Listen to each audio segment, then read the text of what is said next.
You are talking to yourself again, freak. The voice cut through the peaceful moment like a blade, sharp and deliberate.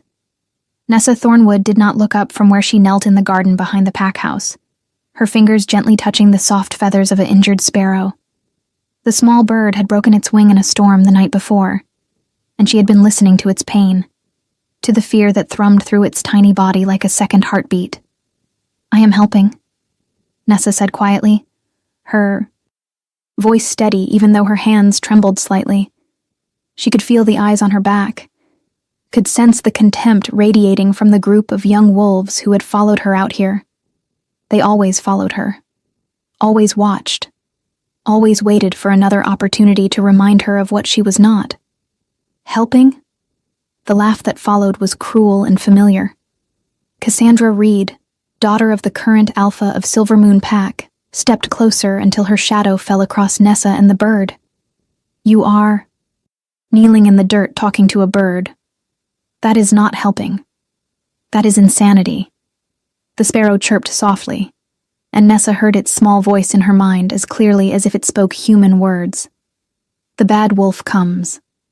The one who smells of rotting flowers. Make her go away." "The bird does not think so," Nessa replied, and immediately regretted it. The other wolves laughed, the sound harsh and mocking. There were 5 of them today. 5 perfect wolves with perfect transformations and perfect connections to their inner beasts. Everything Nessa was not. "Of course the bird agrees with you," Cassandra said, crouching down so she could look Nessa in the eyes. Her perfect face was twisted with disgust, her perfect blonde hair catching the morning sun.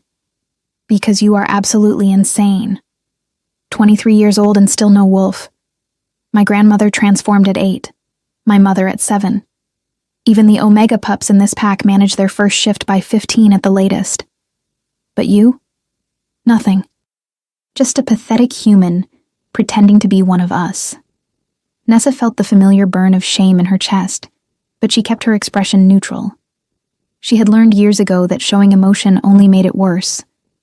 The sparrow rustled in her hands, and she felt its fear spike. The bird could sense her distress, could feel the predatory energy rolling off the wolves surrounding them. "She is right," a fox called from somewhere in the nearby trees. "You should leave this place. These wolves do not deserve you." But leaving was not an option. She had nowhere else to go. No other pack would take a wolf without a transformation. No human community would accept someone who heard animals speak. She was trapped here, had been trapped here since birth, subject to the mercy of a pack that had none. "Maybe she is not talking to the bird at all," one of the other wolves suggested. A boy named Marcus, who had tormented Nessa since childhood. "Maybe she is talking to the wolf she pretends to have. Like an imaginary one that only exists in her delusional mind." More laughter. Always more laughter. Nessa carefully set the sparrow down on a soft patch of moss, whispering to it without words, sending feelings of safety and healing through the connection that seemed to exist between her and all living creatures. The bird understood. It nestled into the moss, its fear subsiding as warmth spread through the bond. "Go now, little sister," Nessa thought. "Rest and heal. I will check on you later." She stood, slowly, brushing dirt from her worn jeans. She was small compared to the others, barely 5'4", with wild dark hair that never seemed to stay in the braid she tried to tame it into. Her clothes were old, hand-me-downs from the pack donations, because she had no family to provide for her. Her parents had died in a rogue attack when she was 3, and the pack had raised her out of obligation, not love. She was a burden, a charity case, a wolfless embarrassment that reflected poorly on the entire Silvermoon Pack. "Are you done playing with your little friend?" Cassandra asked, standing as well. She was nearly 6 inches taller than Nessa, all long legs and aristocratic grace. Everything an alpha's daughter should be. "I need to prepare for the gathering," Nessa said quietly, trying to move past the group. But Marcus stepped into her path, blocking her. "Oh, that is right," he said, his grin widening. "The gathering of alphas starts today, every important wolf from every important pack in the continent will be here, and you get to serve them drinks like the glorified human servant you are. Nessa's jaw tightened. The gathering happened once every 100 years. A sacred meeting of all alpha bloodlines to discuss territory, alliances, and the future of their kind.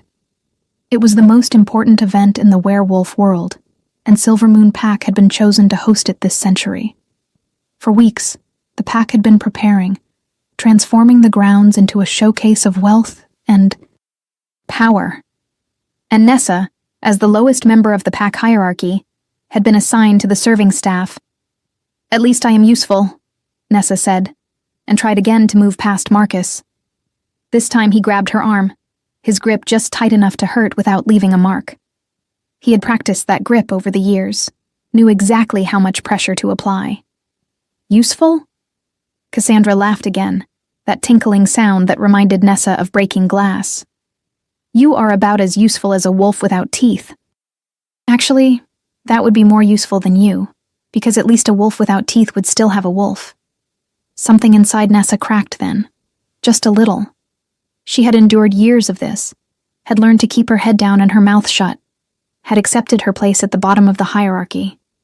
But there was only so much a person could take before the walls they built around their heart started to crumble. "Let me go," Nessa said, her voice low. "Or what?" Marcus challenged, his eyes flashing with the gold that indicated his wolf was close to the surface. "You will sick your imaginary wolf on me? You will ask the birds to peck me to death? Please, Nessa. We both know you are powerless." She felt it then, a stirring deep inside her chest. Not her wolf, because she had long ago accepted that her wolf either did not exist or was so deeply buried that it might as well be dead. No, this was something else, something that had always been there, but that she had never fully understood. A connection to the world around her that went deeper than words, deeper than thought. Every living thing within 100 yards suddenly turned its attention toward her. Birds stopped singing. Insects paused in their endless work. The fox in the trees went perfectly still. Even the grass beneath her feet seemed to lean toward her, as if waiting for a command. "I said let me go," Nessa repeated, and this time her voice carried something that made Marcus's eyes widen. For just a moment, his grip loosened, and Nessa pulled free. She walked away quickly, her heart pounding, not understanding what had just happened but knowing she needed to get away before things escalated further. Behind her, she heard Cassandra's voice, sharp with irritation. "That freak is getting bolder. Someone needs to remind her of her place before the alphas arrive. Can you imagine the embarrassment if any of them see her acting like she matters?" Nessa kept walking, kept her head down, kept breathing. Just a few more hours. Just get through the day, get through the gathering, survive like you always have. But something had changed. She could feel it in the air, in the earth beneath her feet, in the way the animals around her had responded to her distress. Something was coming. Something that would change everything. She just did not know if that change would save her or destroy her. The pack house loomed ahead, massive and intimidating, filled with wolves preparing for the arrival of the most powerful alphas in the world, and somewhere among them would be him, the Alpha King, Demon Blackthorn. Even his name sent shivers through the pack. They spoke of him in whispers, in tones mixed with reverence and fear. The most powerful alpha in 5 generations. A warrior who had united the Northern Territories through a combination of strategic brilliance and overwhelming force. A leader whose wolf was so dominant that he could force entire packs into submission without a single word. He had never found his mate, and rumors said his wolf grew more unstable with each passing year, more violent, more unpredictable. Nessa had seen his picture in the pack records, had studied his face the way one might study a coming storm. Dark hair, darker eyes, a face carved from stone and shadow, beautiful and terrible in equal measure. He looked like the kind of man who could destroy you with a glance, who carried death in one hand and dominion in the other, and he was coming here. Today. She pushed through the servants' entrance at the back of the pack house, immediately enveloped by the chaos of preparation. Wolves rushed everywhere, carrying linens and flowers, polish and paint. The head housekeeper, Mrs. Chen, spotted Nessa immediately and waved her over with barely contained anxiety. "There you are," Mrs. Chen said, her accent thick with the stress of the day. "We are behind schedule. The alphas begin arriving in 3 hours, and the main hall is not ready.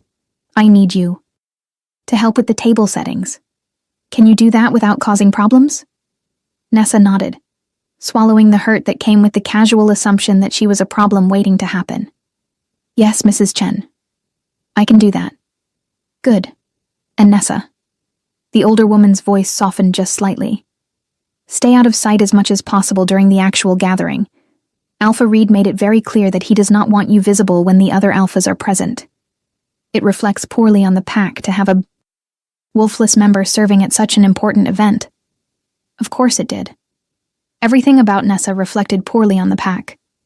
She was a walking reminder of failure, of weakness, of whatever genetic flaw had left her unable to access the wolf that should have been her birthright. If you are enjoying this story, do not forget to leave a like and subscribe to the channel for more emotional stories like this one. Nessa worked quickly and efficiently, setting tables with a precision born from years of practice. She arranged silver and crystal, folded napkins into complicated shapes, placed name cards at each seat with careful attention to pack hierarchy. The main hall was massive, with soaring ceilings and walls lined with portraits of past alphas. At the head of the room sat the high table, where the most powerful alphas would dine. She saw the name cards as she placed them. Alpha Reed of Silver Moon, Alpha Constantine of Ironpaw, Alpha Marissa of Shadowfin. And there, in the center position, of highest honor, the card that made her hands shake slightly as she set it down, Alpha King Demon Blackthorn of the United Northern Territories. She stared at the card for a moment too long, trying to imagine what it would be like to meet him. Would he look at her with the same contempt as the others? Would he even notice her at all? She was meant to be invisible, after all. A ghost moving through the halls, serving and cleaning and existing only to make the lives of real wolves easier. "Nessa." The sharp voice made her jump. She turned to find Cassandra striding into the hall, now dressed in a gown that probably cost more than Nessa would see in a year. The Alpha's daughter looked like royalty, every inch of her designed to attract the attention of powerful males. "Did you touch my place setting?" Cassandra demanded, moving to examine the table where her card sat, several seats down from the high table, but still in a position of prominence. "I set all the tables," Nessa confirmed, keeping her voice neutral. "Mrs. Chen assigned me to do so." "Well, you did it wrong." Cassandra picked up a fork and examined it as if searching for flaws. "This silver is not polished enough. I can see a spot right here. Do it again." Nessa looked at the fork. It was perfectly polished, gleaming under the lights of the hall. There was no spot. But contradicting Cassandra was pointless. "Yes, Cassandra," Nessa said quietly, reaching for the fork. But Cassandra did not hand it over. Instead, she held it up higher, just out of Nessa's reach, forcing her to stand on her toes and stretch for it. The other young wolves who had followed Cassandra into the hall laughed at the spectacle. Nessa felt heat creep up her neck, felt the familiar burn of humiliation. But she kept her expression blank. Do not react. Do not give them the satisfaction. Just survive. Finally, Cassandra dropped the fork. It clattered to the floor, bouncing under the table. "Oops," Cassandra said, her smile sharp as knives. "Better get that. Would not want the Alpha King to see dirty silverware on the floor." Nessa knelt and crawled under the table, her fingers closing around the fork. She could hear them above her, their laughter floating down like poison rain. This was her life. This had always been her life. And unless something changed, it always would be. She emerged from under the table, fork in hand, and nearly collided with Mrs. Chen, who looked more frazzled than ever. "They are here," Mrs. Chen hissed. "The first alphas are arriving. Everyone to your positions, now." the hall erupted into controlled chaos as servants rushed to finish final preparations. Cassandra and her friends disappeared to join their families in the greeting party. Nessa was herded with the other servants to the side of the hall, where they were meant to stand invisible and ready to serve at a moment's notice. She found her position near the back, grateful for the shadows. From here, she could see without. Being seen, could observe without drawing attention. The massive doors at the far end of the hall opened, and the Alphas began to enter. They came in order of power and prestige, each one announced by a herald. They were magnificent, these rulers of the werewolf world, tall and powerful, moving with the predatory grace that came from a lifetime of dominance. Their eyes glowed with the gold of their wolves, marking them as the elite, the strongest, the chosen leaders of their kind. Alpha. Constantine entered with his mate, a woman nearly as intimidating as he was. Alpha Marissa came alone, her reputation as a warrior queen preceding her like a banner. Others followed, each one adding to the display of power and prestige. And then the herald's voice rang out, one final time, and the entire hall fell silent. Presenting His Majesty, Alpha King Demon Blackthorn, ruler of the United Northern Territories, uniter of the broken packs, keeper of the ancient laws. The temperature in the room seemed to drop. Nessa felt it like a physical force, a pressure that made it hard to breathe. Every wolf in the hall instinctively bowed their heads, submitting to a power greater than their own. Even the Alphas, proud and powerful as they were, lowered their eyes in respect. Nessa bowed her head as well, but she could not stop herself from looking up, from catching a glimpse of the man who commanded such absolute obedience. He was taller than she had expected. The pictures had not captured. The sheer presence of him, the way he seemed to fill the space around him with something that was not quite visible, but absolutely undeniable. He wore black, simple, and unadorned, which somehow made him more intimidating than if he had been covered in jewels and finery. His face was exactly as she had seen in the pictures, hard and beautiful, with eyes so dark they seemed to absorb light rather than reflect it. But it was what walked beside him that made Nessa's breath catch in her throat. His wolf. She had heard the stories, but nothing could have prepared her for the reality. The wolf was massive, easily the size of a small horse, with fur so black it seemed to shimmer with blue undertones. Its eyes were the color of molten amber, and they radiated an intelligence that was almost frightening. Wolves did not usually maintain their transformation, except during pack runs or battles. To see an alpha's wolf walking beside its human form was unprecedented, a display of power that bordered on the supernatural. Demon Blackthorn moved through the hall like a king surveying his domain, his expression revealing nothing. His wolf moved with him, step for step, perfectly synchronized. They were terrifying. They were magnificent. They were everything Nessa would never be. Alpha Reed rushed forward, his own head bowed, his voice full of deference. Your Majesty, welcome to Silvermoon Pack. We are honored beyond measure to host the gathering. Please, allow me to show you to your quarters, so you can rest before the evening meal. But Demon did not respond. His wolf had stopped walking. The massive creature stood absolutely still in the center of the hall, its head raised, its nostrils flaring. Every wolf in the room tensed, sensing something wrong. Demon frowned, his hand moving to rest on his wolf's head. Shade, he said quietly, his voice deep and carrying easily through the silent hall. What is it? The wolf did not respond to its human. Instead, it began to move again. But not toward the quarters that had been prepared. It moved toward the side of the hall, toward the servants, toward Nessa. She felt her heart stop, felt the world narrow to the sight of that massive wolf walking directly toward her with purpose and intent. Every instinct she had, human and otherwise, screamed at her to run. But she was frozen, pinned in place by eyes that saw too much, knew too much. The other servants scattered, pressing themselves against the walls, leaving Nessa standing, alone as the Alpha King's wolf approached. She heard Demon's voice, sharp with command. Shade. Heal. Now. But the wolf did not obey. For the first time in the memory of anyone present, the Alpha King's wolf ignored a direct command. It kept coming, closing the distance between them with steady, measured steps. Gasps echoed through the hall. Wolves whispered in shock and confusion. This was impossible. The Alpha King's wolf was legendary for its obedience, for the iron control demon, maintained over it even in the most chaotic situations. Nessa wanted to run, wanted to disappear, but her feet would not move, and the wolf was so close now she could see the individual hairs in its fur, could smell the scent of pine and earth, and something wild that made her head spin. The wolf stopped directly in front of her, so close she could feel the heat radiating from its massive body. She stared into those amber eyes and saw something that made no sense. Recognition. The wolf knew her. Somehow, impossibly, it knew her.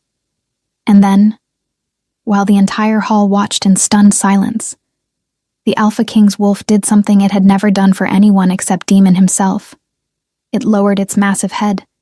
It folded its legs. It lay down at Nessa's feet and placed its enormous head in her lap, a gesture of submission and adoration that defied everything anyone knew about this creature. Nessa felt tears spring to her eyes without permission. She felt the wolf's presence in her mind, not words exactly, but feelings, emotions, mine, safe, home, found you. The hall erupted into chaos. Voices shouted over one another. Wolves surged forward and then back, torn between shock and the instinct to protect their king. But through it all, Nessa heard only one voice, low and dangerous, and carrying a fury that made her blood freeze. "What?" said Demon Blackthorn, and every word was a barely leashed threat. "Have you done to my wolf?" Nessa looked up from the wolf in her lap, looked past the wall of fur and heat, and met the eyes of the Alpha King. They were blazing with gold, his wolf rising to the surface in response to whatever was happening. He looked like he wanted to rip her apart with his bare hands. He looked like she had stolen something precious.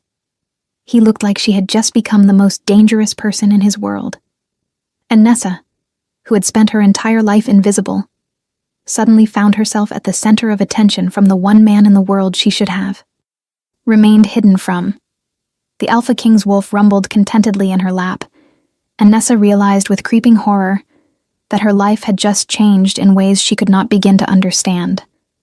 The question was whether she would survive those changes long enough to discover what they meant. The silence that followed was somehow worse than the chaos. Every eye in the grand hall fixed on Nessa, where she knelt with the Alpha King's wolf, sprawled across her lap like an overgrown puppy seeking affection. The weight of the creature was immense. Its head alone probably weighed more than her entire body, and yet it radiated such contentment that Nessa could feel it thrumming through the bond that had somehow formed between them. She had not created this bond, had not asked for it, but it was there, undeniable and growing stronger with each passing second. Demon Blackthorn moved toward her with deadly grace, his face a mask of controlled fury that did nothing to hide the rage burning in his eyes. Every wolf in his path scattered, pressing themselves against walls, submitting with everything they had. No one wanted to be between the Alpha King and whatever threat he perceived. And Nessa, apparently, was that threat. "I asked you a question," Demon said, his voice dropping to a register that made the windows rattle. "What have you done to my wolf?" Nessa opened her mouth, but no sound came out. Her hands had somehow found their way to the wolf's fur, fingers tangling in the impossibly soft black coat without her conscious decision to touch it. The wolf, Shade, pressed closer to her, a low rumble of pleasure vibrating through its massive chest. Nessa tried again, forcing words past her terror. "I did nothing. I swear. I did not do anything. I do not know why your wolf—" "Lies." The word cracked like a whip. Demon was close enough now that she could see the gold bleeding into his eyes, could see the tension in every line of his body as he fought to maintain control. "Shade has never done this, never ignored my command, never approached anyone without my explicit permission. And yet he comes to you like a tamed dog seeking treats. So I ask again, and I will not ask a third time. What did you do?" Alpha Reed pushed through the crowd, his face pale with fear and anger. "Your Majesty, I deeply apologize for this disruption. This girl she is an aberration in our pack. Wolfless, defective. She must have used some kind of magic or trickery to manipulate your companion. I assure you, she will be severely punished for this insult to your person." Magic? Trickery? Nessa wanted to laugh at the absurdity, but the sound died in her throat as Demon's eyes snapped to Alpha Reed with such intensity that the other man physically stumbled backward. "You will be silent," Demon commanded. And it was not a request. The Alpha of Silver Moon Pack, a man who ruled over hundreds of wolves, a man who had never bowed to anyone except the king himself, snapped his mouth shut like a chastened child. Demon's attention returned to Nessa, and she felt like she was being dissected by that stare, examined and analyzed and judged. "Stand up," he ordered. Nessa tried to obey, but Shade had other ideas. The massive wolf made a sound that could only be described as a whine of protest, pressing even harder against her as if to prevent her from moving. "Shade." Demon's voice sharpened. "Let her stand." For a moment, the wolf did not move. Then, slowly and with obvious reluctance, Shade lifted its head from Nessa's lap and shifted backward just enough to allow her room to stand. But the wolf did not leave her side, did not return to its human. Instead, it positioned itself between Nessa and Demon, as if protecting her from him. The hall erupted into fresh whispers. This was beyond unprecedented. This was impossible. A wolf protecting someone from its own human was a violation of everything they understood about the bond between human and wolf. Nessa stood on shaking legs, her hands falling to her sides. She was covered in black fur, her worn clothes making her look even more out of place among the finely dressed pack members. She felt Demon's gaze travel over her, cataloging every detail, every flaw, every sign of her low status. "What is your name?" he asked, his tone still dangerous, but with an edge of something else now. Curiosity, perhaps, or calculation. "Nessa," she whispered. "Nessa Thornwood. And you are wolfless." It was not a question. He could sense it, or perhaps he simply believed what Alpha Reed had said. Either way, there was no point in denying it. "Yes, Your Majesty." "Interesting." Demon tilted his head slightly, studying her the way a predator might study unusual prey. "Tell me, Nessa Thornwood, do you have any explanation for why my wolf, who has never submitted to anyone except me, who has been trained since birth to obey only my commands, who represents half my soul, has decided you are more important than following my direct orders?" The question was a trap. Any answer she gave would be wrong. If she said yes, she admitted to manipulating his wolf somehow. If she said no, she looked like she was lying or hiding something. Either way, she was condemned. The fox's voice came to her then, speaking in her mind with the clarity that only she could hear. "Tell him the truth, little sister. The dangerous ones sometimes respect honesty more than cleverness." Nessa took a breath and met the Alpha. King's eyes, knowing it was foolish, knowing she should look down in submission, but unable to do anything else in this moment. "I speak to animals," she said simply. "I always have. Birds, foxes, deer, horses. They speak to me and I speak to them. Not with words exactly, but with feelings and images and understanding. I thought I was broken because I have no wolf. But maybe I am just different. Maybe whatever I have instead of a wolf allows me to connect with creatures in a way other wolves cannot." "Your wolf?" She paused, searching for the right words. "Your wolf feels like pack to me, like family. I did not create that feeling. I swear I did not. But I recognize it."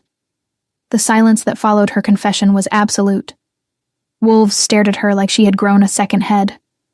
Some looked afraid, others looked disgusted. Cassandra's voice cut through the quiet, sharp with mockery.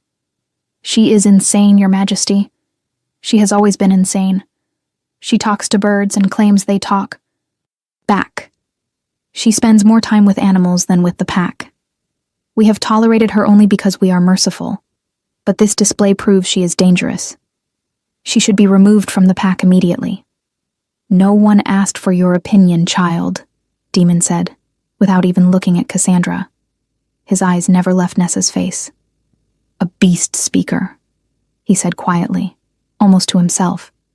I thought the bloodline died out 300 years ago. Nessa blinked. A what? Beast speaker. Demon took a step. Closer, and Shade shifted to keep its body between them, drawing a low growl of frustration from the Alpha King. An ancient bloodline that could communicate with all creatures, not just their own wolves.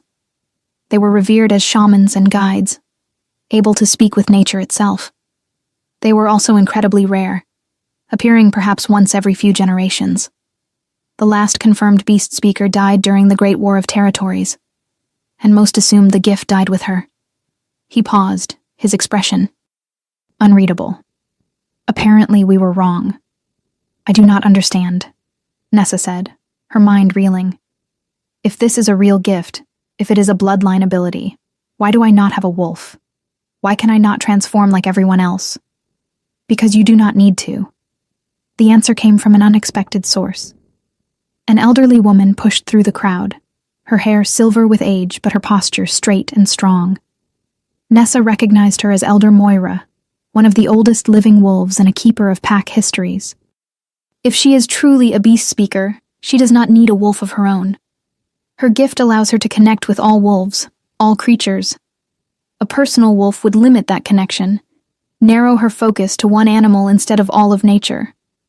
Elder Moira's eyes fixed on Nessa with something like wonder. Child, do you know who your parents were? Nessa shook her head. They died when I was 3. A rogue attack. I do not remember them. And no one thought to check her lineage? Elder Moira's voice, sharp with accusation as she turned to Alpha Reed. No one thought it strange that a child would survive a rogue attack that killed 2 adult wolves. No one questioned why she did not manifest a wolf? Alpha Reed's face flushed with anger and embarrassment. She was orphaned and traumatized. We assumed the trauma blocked her transformation. It happens sometimes. It does not happen, Elder Moira countered. And if you had bothered to check the old records instead of simply labeling her defective, you would have discovered that her mother was Elena Thornwood, last descendant of the Thornwood line, which traces directly back to Arya the Wise, the most powerful beast speaker in recorded history. The revelation hit Nessa like a physical blow. Her mother had been special? Had carried this bloodline? Why had no one ever told her? Why had she spent her entire life believing she was broken? This changes nothing, Cassandra protested, her voice rising with frustration. Even if she has some ancient bloodline, that does not explain why the Alpha King's wolf is acting like she owns it. That does not give her the right to manipulate His Majesty's companion. I did not manipulate anything, Nessa said, finding her voice again. The weight of the revelations was crushing, but beneath it she felt something else stirring. Anger. All these years of abuse, of mockery, of being treated as less than nothing, and they had known. Someone must have known about her mother's bloodline. Someone had chosen to keep it hidden, chosen to let her suffer. Your wolf came to me. I did not call it. I did not summon it. I was standing here trying to be invisible like I always do, and it chose to approach me. What do you think will happen next? Leave your predictions in the comments below. Demon had been silent during the exchange between Elder Moira and Alpha Reed, but now he raised a hand, and everyone immediately quieted. Shade, he said, his voice firm but lacking the edge of anger. It had held before. Come here. The wolf turned its massive head to look at its human, and Nessa felt the conflict radiating from the creature. Loyalty to Demon warred with whatever instinct had driven it to her. The bond between human and wolf was supposed to be absolute, unbreakable. For Shade to hesitate even for a moment was evidence of how powerful this new connection was. Please, Nessa whispered, speaking directly to the wolf through the strange link that existed between them. Go to him. He is your other half. You belong to him. The wolf made a low sound of distress, but slowly, reluctantly, it moved away from Nessa and returned to Demon's side. The Alpha King immediately placed his hand on Shade's head, and Nessa saw some of the tension leave his shoulders. Whatever connection existed between them, it was still there, still strong. She had not broken it. This situation, Demon said carefully, each word measured and precise, is unprecedented. I need time to understand what has happened here and what it means. The gathering will proceed as planned. This matter will be discussed privately once I have had time to consult with my advisors and study the historical records. He paused, his eyes finding Nessa's once more. You will come to my quarters in 1 hour. We will speak about your gift and about what happened here. Do you understand? Nessa nodded, not trusting her voice. Good. Alpha Reed, show me to my rooms. The rest of you, return to your preparations. The gathering begins at sunset, and I expect everything to be perfect despite this disruption. The crowd slowly dispersed, wolves moving with obvious reluctance, clearly disappointed to miss whatever confrontation they had been anticipating. Cassandra shot Nessa a look of pure venom as she passed, and Nessa knew without doubt that this was far from over. Whatever protection Elder Moira's revelation might have offered was temporary at best. Demon moved toward the exit with Shade at his side. But the wolf kept turning back to look at Nessa, its amber eyes full of longing and confusion.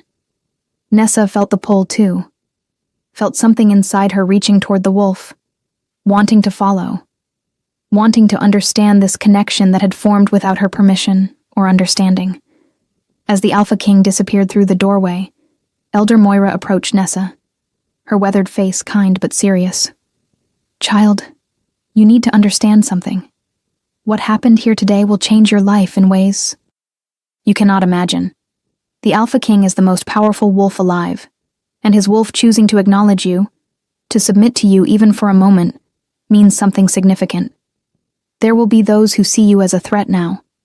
There will be those who want to use you, and there will be those who want to eliminate you before you become too powerful. I am not powerful, Nessa protested. I cannot even transform. You are a beast speaker, Elder Moira corrected gently. That makes you one of the rarest and most valuable wolves in existence. Your power is different from ours, but it is no less real. The fact that the Alpha King's wolf recognized that power, responded to it, suggests a bond that goes beyond simple recognition. You need to be very careful, child. Very careful indeed. The old woman pressed something into Nessa's hand, a small leather pouch that smelled of herbs and earth. Wear this around your neck. It will help shield your thoughts and emotions from wolves who might try to sense them. And when you meet with the Alpha King, be honest. He values truth above all else, even when that truth is uncomfortable. Elder Moira left then, and Nessa was alone in the grand hall, staring at the pouch in her hand and trying to process everything that had just happened. An hour. She had 1 hour before she had to face the Alpha King again. 1 hour to prepare for a conversation that could determine the course of her entire future. She thought about running, about leaving the pack grounds and disappearing into the wilderness where wolves could not find her. But where would she go? She had no skills beyond serving and cleaning, no money, no connections beyond the animals she could speak with. And more than that, something inside her did not want to run. Despite the fear, despite the uncertainty, part of her wanted to understand what had happened between her and Shade, wanted to explore this connection that felt so right, even though it made no sense. A crow landed on the windowsill nearby, its black eyes bright with intelligence. You are thinking of running, it said in her mind, its voice amused. But you will not. You are finally being seen, little speaker. After all these years of hiding, someone finally sees you. That is terrifying, but it is also what you have always wanted. I wanted to belong, Nessa whispered back. That is different from being seen. Is it? The crow tilted its head. To belong, you must first be seen. To be accepted, you must Known. first be The dangerous Wolf King sees you now. The question is whether you will let him truly know you. Before Nessa could respond, Mrs. Chen appeared, looking harried and anxious. There you are. Come, come. You cannot meet the Alpha King looking like that. You are covered in wolf fur and garden dirt. Let me help you clean up. Mrs. Chen led her through the servant passages to a small room with a basin of warm water and a clean set of clothes. Nothing fancy, but better than what Nessa usually wore. As the older woman helped her wash and change, she spoke in low, urgent tones. I do not know what happened out there, and I do not pretend to understand it. But I do know this. The Alpha King is not a man who tolerates deception or manipulation. If you have done something to his wolf, if you have used some kind of trick or magic, you need to confess it now before things get worse. I did not do anything, Nessa said, frustration seeping into her voice. Why does everyone assume I must? Have done something wrong? Why can it not simply be that his wolf recognized something in me? Mrs. Chen paused in her work, her hands gentle as she combed through Nessa's hair. Because, child, in our world, power seeks power. The Alpha King's wolf is the most dominant creature alive. For it to submit to you, even partially, means you have power.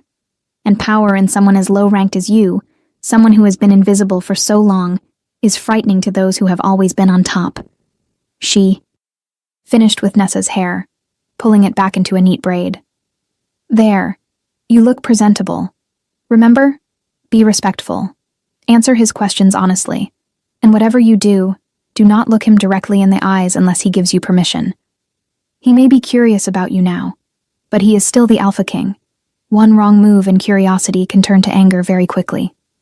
Nessa nodded, though part of her rebelled at the idea of submitting to anyone anymore.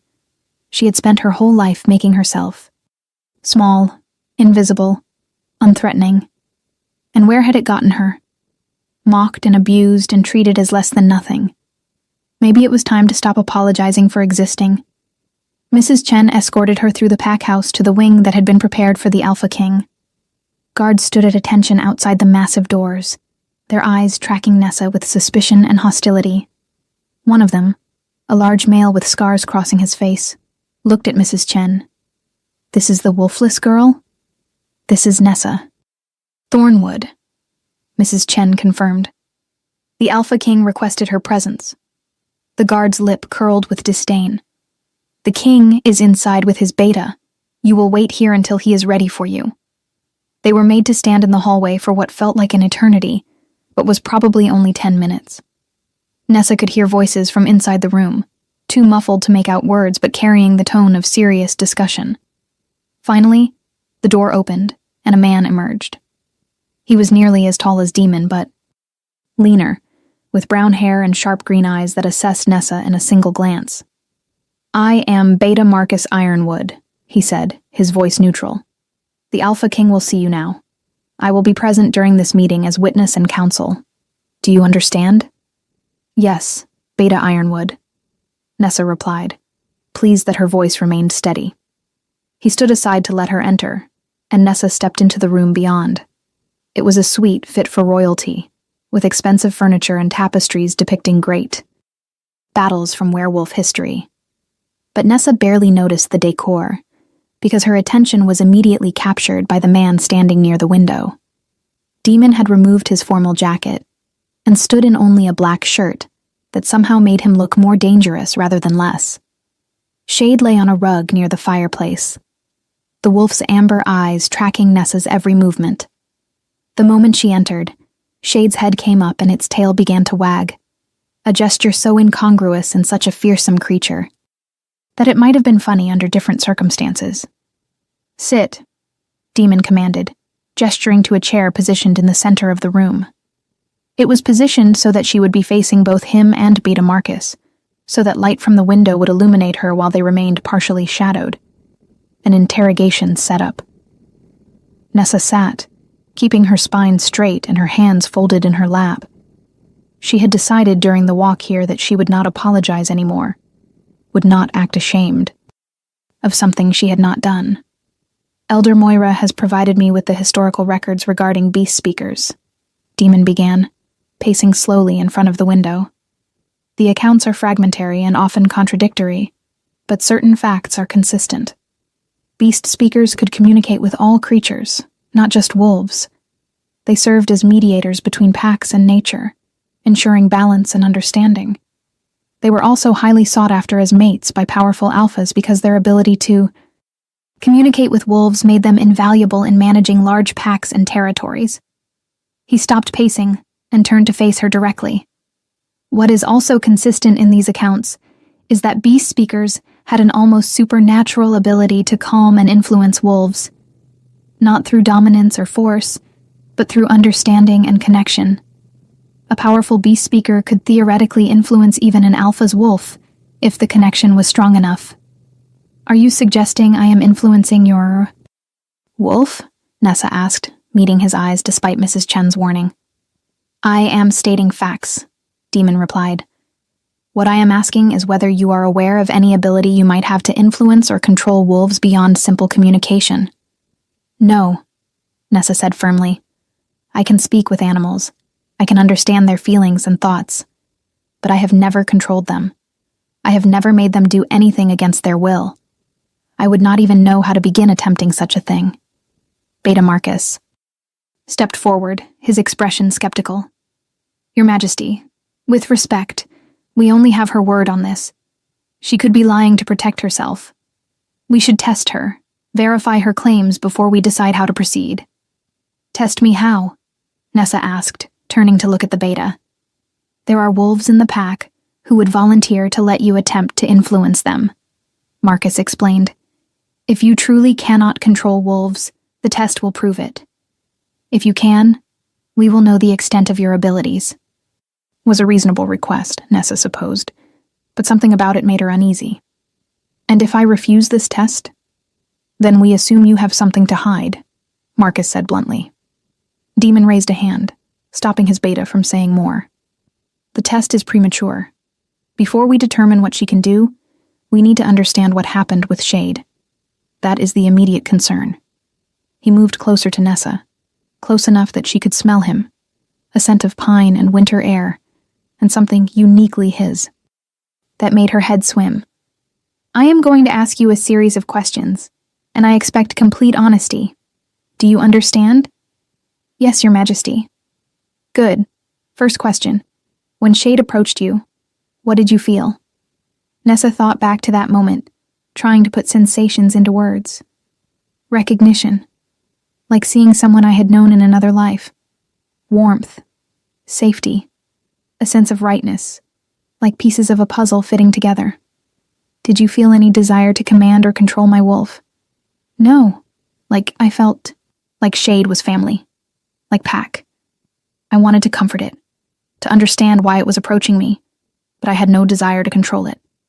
When I commanded Shade to return to me, you told my wolf to obey. Why? The question surprised her. Because Shade belongs to you.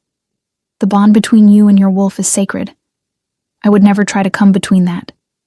I know what it is like to not have a wolf, to feel incomplete. I would never wish that pain on anyone, especially not by stealing their wolf away. Something flickered in Demon's dark eyes, some emotion Nessa could not identify. And yet Shade hesitated. Shade has never hesitated to obey me before, not once in 15 years. What does that tell you? That whatever connection formed between us is powerful, Nessa admitted, but not more powerful than your bond. Shade returned to you. That proves where the wolf's true loyalty lies. Or it proves that you are skilled enough to make it seem like Shade returned willingly when in fact you released control. Beta Marcus interjected. We still have no proof that you are not manipulating the situation. Nessa felt her temper flare, the anger that had been building all day finally finding a target. I have no reason to manipulate anyone. I am the lowest-ranked wolf in this pack. I own nothing. I have no power. I have no connections. What possible benefit would I gain from manipulating the Alpha King's wolf? All I have done is exist, and apparently even that is too much for people to accept without assuming the worst of me. The words came out sharper than she intended, but she could not bring herself to regret them. She was tired. tired of being accused, tired of defending her existence, tired of apologizing for being different. Demon's eyebrows rose slightly, and she realized with horror that she had just snapped at the Alpha King, that she had raised her voice to the most powerful wolf alive, that she had probably just signed her own death warrant. But instead of the anger she expected, Demon smiled. It was a small smile, barely there, but genuine. "You have spirit," he said. "I appreciate that. Too many wolves cower and grovel. It grows tiresome. If you want to see how this story ends, make sure you are subscribed with notifications on." He returned to his pacing, and Nessa released a breath she had not known she was holding. "Here is what I have decided," Demon announced. "The situation is too complex to resolve immediately. Beast speakers are too rare and too valuable to make hasty judgments about. Therefore, you will remain under my direct observation for the duration of the gathering. You will attend the official functions as part of my personal staff, rather than the general serving staff. This will allow me to watch how you interact with Shade and to determine whether there is truly a natural bond, or whether you are exerting influence." "Your Majesty," Beta Marcus protested. "Having her so close could be dangerous if she is manipulating Shade." "Then we will discover that quickly, will we not?" Demon replied. "Besides, if she truly is a beast speaker, having her close might prove useful. These gatherings always involve delicate negotiations. Having someone who can read the emotions and intentions of others through their wolves could be advantageous." He turned back to Nessa.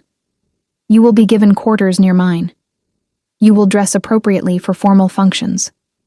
You will comport yourself with dignity and respect.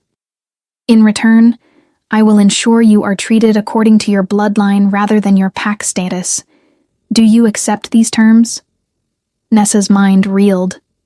He was offering her protection, status, proximity to power. All things she had never dared to dream of. But at what cost? "What happens after the gathering?" she asked. "When you return to your territories, and I return to my place here?" "That depends entirely on what we discover during the gathering," Demon said. "If you prove to be what I suspect." "You are?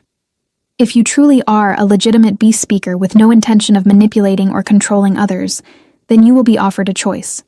You can remain here with Silvermoon Pack, though I will require Alpha Reed to treat you according to your bloodline status. Or you can come with me to the Northern Territories, where your gifts would be valued and protected." The offer hung in the air between them, heavy with possibility.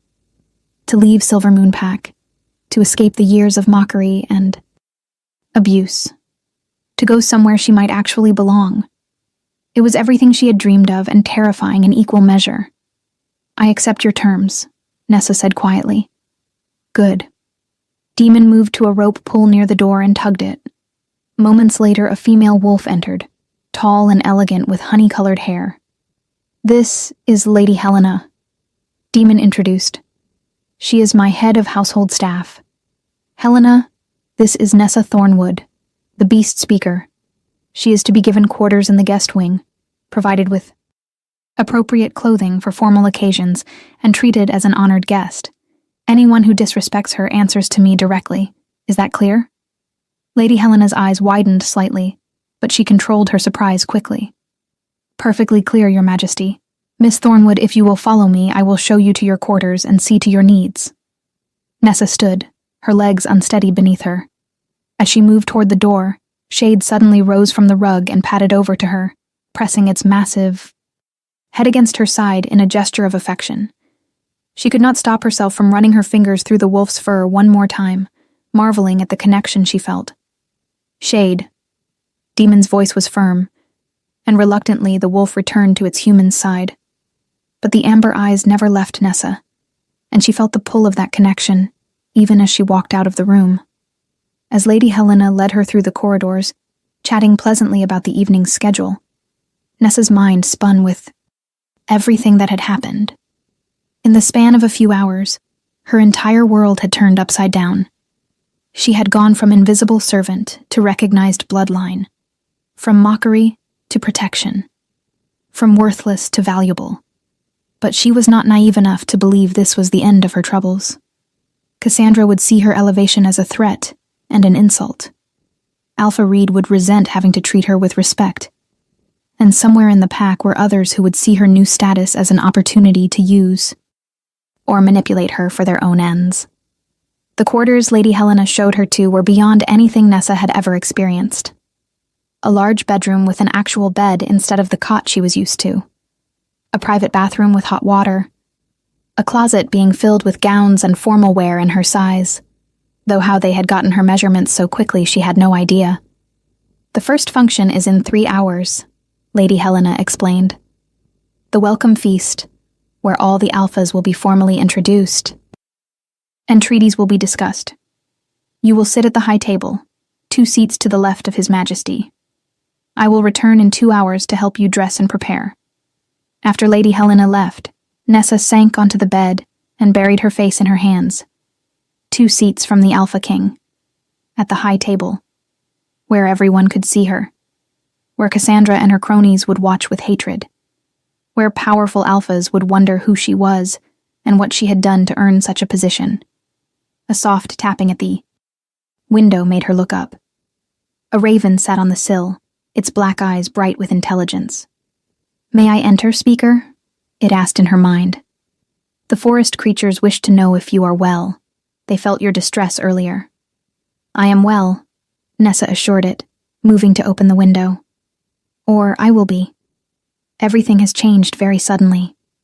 "Change is the nature of life," the raven observed, hopping into the room and examining the luxurious surroundings with interest. "The Wolf King protects you now. That is good. But the pack wolves are angry. That is dangerous. You must be careful, young speaker. Your power is awakening, but it is not yet strong enough to protect you from those who would do you harm." "What do you mean my power is awakening?" Nessa asked, but the raven had already taken flight, disappearing into the darkening sky outside her window, with a call that sounded almost like laughter. Nessa closed the window and leaned against it, watching the sun sink toward the horizon. In a few hours, she would walk into that hall wearing a fine gown, sit at the high table, be visible in a way she had never been before. The question was whether visibility would finally give her the belonging she craved, or whether it would simply make her a bigger target for those who wanted her gone. She thought of Shade's amber eyes, of the warmth of that connection, of the way Demon had looked at her with something that might have been respect. Maybe, just maybe, this was her chance to finally understand what she was meant to be, to discover if there was more to her existence than serving and surviving, to find out if a beast speaker could truly belong in a world of wolves. The sun set, painting the sky in shades of blood and gold, and Nessa prepared herself for the performance of a lifetime. Tonight, she would walk into a room full of the most powerful wolves in the world and pretend she belonged there. Tonight, she would sit beside a king and act like it was her right. Tonight, she would be visible, whether she was ready or not. And somewhere in the depths of the pack house, she knew Cassandra was preparing too, sharpening her claws and planning her revenge. The gathering was about to begin, and Nessa had a feeling the real battles would not be fought in negotiation rooms, but in the shadows and whispers where reputations were destroyed and lives were ruined. She just hoped she would survive long enough to discover the truth about what she was and what she could become. When Lady Helena returned 2 hours later, she brought with her a team of attendants who transformed Nessa into someone she barely recognized. The gown they dressed her in was midnight blue, simple in design, but clearly expensive, cut to flatter her small frame without being ostentatious. They left her hair down, unusual for formal events, but the dark waves cascading over her shoulders somehow made her look more exotic than unkempt. Subtle cosmetics enhanced her features without hiding them. And when they finally allowed her to look in the mirror, Nessa saw a stranger staring back.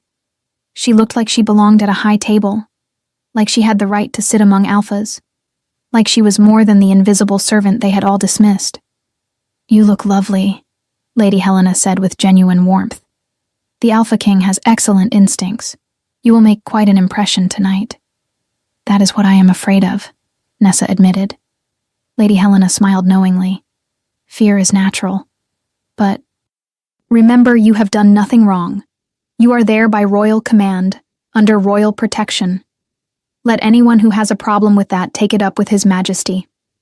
The feast was being held in the largest hall Nessa had ever seen, clearly built specifically for events like the gathering.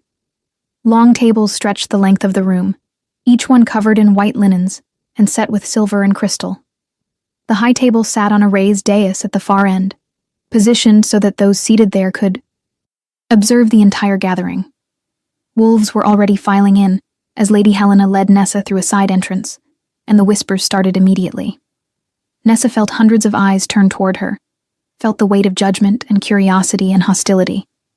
She kept her head high, kept her steps measured and confident, even though her heart was trying to beat its way out of her chest. Presenting Miss Nessa Thornwood, honored guest of His Majesty Alpha King Demon Blackthorn, a herald announced as they approached the high table, and the whispers grew to a dull roar. Nessa saw Cassandra at one of the lower tables, her face twisted with such rage that for a moment Nessa thought the other woman might actually attack her right there in front of everyone. Alpha Reed looked like he had swallowed something bitter, his jaw clenched so tightly Nessa wondered if his teeth might crack. But she also saw Elder Moira, the old woman smiling with approval, and a few others whose expressions showed curiosity, rather than hostility. Lady Helena guided her to her assigned seat, 2 chairs to the left of the throne-like seat that would hold the Alpha King. Beta Marcus was already seated to the right of the throne, and he nodded to Nessa with grudging respect. "You clean up well," he said quietly. "Let us hope you can also behave appropriately during the feast." "I have been serving at formal functions for years," Nessa replied. "I know which fork to use." A hint of amusement crossed the Beta's face. "Good, because at least 3 alphas at this gathering would love an excuse to declare you unworthy of your position. Do not give them that excuse." Before Nessa could respond, the herald's voice rang out again. "Presenting His Majesty, Alpha King Demon Blackthorn, ruler of the United Northern Territories." Every wolf in the hall stood and bowed their heads as Demon entered. He had changed into formal attire, black and silver, that somehow made him look even more imposing than before. Shade walked at his side as always, the massive wolf's presence a reminder of the power Demon commanded. They approached the high table together, and Nessa's breath caught as Shade's amber eyes found hers immediately. The wolf made a small sound of pleasure, its tail moving in what could only be described as a wag. Demon noticed, of course. Nothing escaped his attention. He glanced at Nessa, something unreadable in his expression, before taking his seat. The moment he sat, everyone else was permitted to sit as well, and the hall filled with the sound of chairs scraping and fabric rustling. "Honored alphas," Demon began, his voice carrying easily through the hall. "We gather tonight to celebrate a tradition that has sustained our kind for thousands of years. The gathering of alphas represents our commitment to unity, to diplomacy, to the strength we find in cooperation rather than constant conflict. Over the next 7 days, we will discuss territories, resolve disputes, and forge alliances that will guide our packs for the next century. But tonight, we feast, we celebrate. We remember that before we are rivals or allies, we are wolves. We are pack. We are family." It was a good speech, striking the right balance between formality and warmth. Wolves throughout the hall raised their glasses in toast, and servants began bringing out the first course of what would be an elaborate meal. As the feast progressed, Nessa found herself hyper-aware of every movement, every word. She ate carefully, spoke only when spoken to, and tried to ignore the stares that continued to come her way. Alphas from various packs kept glancing at her, clearly wondering who she was and why she merited a seat at the high table. "You are doing well," Demon said quietly during a lull in conversation. "Relax. You look like you expect someone to attack you at any moment." "That is because I do expect someone to attack me," Nessa replied honestly. "Perhaps not physically, but with words, with accusations, with attempts to undermine my position here. Let them try," Demon said, and there was something dark and dangerous in his tone. "Anyone who challenges you challenges me. I do not take such challenges lightly." As if summoned by those words, Alpha Reed rose from his seat at a lower table and approached the high table, bowing deeply. "Your Majesty, might I have a word?" "Speak," Demon commanded. Alpha Reed's eyes flickered to Nessa with barely concealed resentment before returning. To Demon. "Your Majesty, I feel I must apologize for the earlier disruption involving Miss Thornwood. Had I known of her bloodline, I would have ensured she was treated appropriately from the beginning. However, I hope you understand that her behavior over the years has been unusual. She has spent more time with animals than with the pack, has shirked her responsibilities on numerous occasions, and has shown a concerning lack of respect for pack hierarchy. Is that so?" Demon's voice was dangerously soft. "Tell me, Alpha Reed, when you learned that an orphaned child in your pack might carry the bloodline of beast speakers, one of the rarest and most valuable gifts among our kind, what steps did you take to verify that bloodline? What efforts did you make to train and develop her potential gifts?" Alpha Reed's face paled. We did not know for certain." "You did not bother to find out," Demon corrected. "You saw a child without a wolf and decided she was defective. You allowed her to be treated as a servant, as less than nothing, for over 20 years. You permitted your pack members to mock and abuse someone who could have been a tremendous asset to your territory. Do not stand before me now and criticize her behavior when you are the one who failed in your duty as alpha to every member of your pack." The hall had gone deathly quiet. Every wolf present could hear the rebuke, could see Alpha Reed being dressed down by the king himself. It was a humiliation. Reed would not forget or forgive. "I understand, Your Majesty," Reed said stiffly. "It was an oversight I deeply regret. With your permission, I would like to make amends by formally recognizing Miss Thornwood's bloodline and elevating her status within Silvermoon Pack." "That will not be necessary," Demon said coldly. "Miss Thornwood's status is not yours to determine. She is under my direct protection now, and decisions about her future will be made by me, in consultation with her. Not by you, not by anyone else. Am I clear?" "Perfectly clear, Your Majesty." Alpha Reed bowed again and retreated to his table, his humiliation complete. Nessa sat frozen, trying to process what had just happened. The Alpha King had publicly defended her, had openly declared her under his protection, had made it clear that anyone who wanted to harm her would have to go through him first. "You did not have to do that," Nessa whispered. "Yes, I did," Demon replied. "Weak alphas like Reed are part of why our kind struggles. They care more about appearances and traditions than about recognizing value and potential. If we are to survive the challenges ahead, we need to be better than that." Before Nessa could respond, another alpha approached the high table. This one was female, tall and elegant with silver streaking through her black hair. "Your Majesty," she said, her voice respectful but curious. "I am Alpha Marisa of Shadowfen Pack. Forgive my boldness, but I must admit to intense curiosity about your young companion. Beast speakers are legend in my territory. We have stories of one who lived among us 3 centuries ago, who helped broker peace between our pack and the bear clans of the northern mountains. If Miss Thornwood truly carries that gift, I would be honored to hear of her experiences." It was said politely, but Nessa could sense the test in it. Alpha Marisa was giving her an opportunity to prove herself, to demonstrate that she deserved her place at this table. Nessa took a breath and met the Alpha's eyes, remembering Elder Moira's advice about honesty. "I have only recently learned that my abilities have a name, Alpha Marisa. For most of my life I believed I was simply broken, unable to transform like other wolves. But yes, I can communicate with animals. Birds tell me of dangers they have seen. Foxes share news of the forest. Even insects will sometimes warn me of threats I cannot see. The connection is not something I control consciously. It simply exists, like breathing." "Fascinating," Alpha Marisa said, genuine interest in her voice. "And you can communicate with all creatures, not just warm-blooded animals?"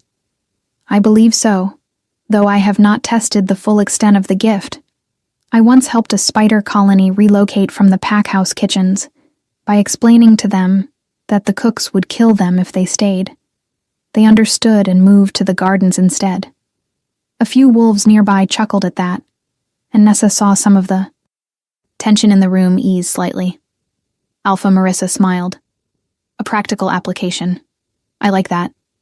Tell me, have you considered what you might do with such a gift if given the proper resources and training? It was a loaded question. Nessa glanced at Demon, who nodded slightly, giving her permission to answer freely. I have not had time to consider it, Nessa admitted.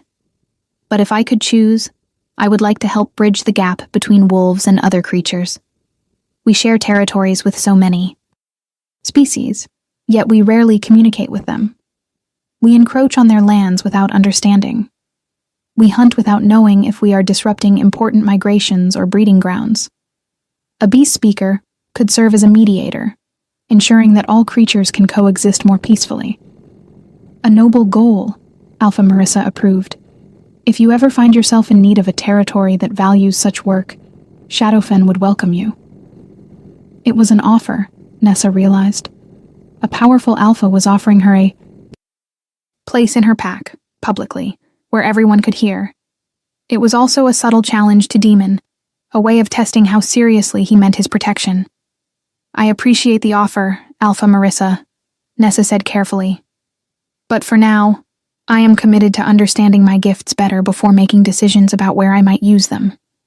Wisely said, Alpha Marissa replied, inclining her head before returning to her seat. The rest of the feast passed in a blur of introductions and careful conversations.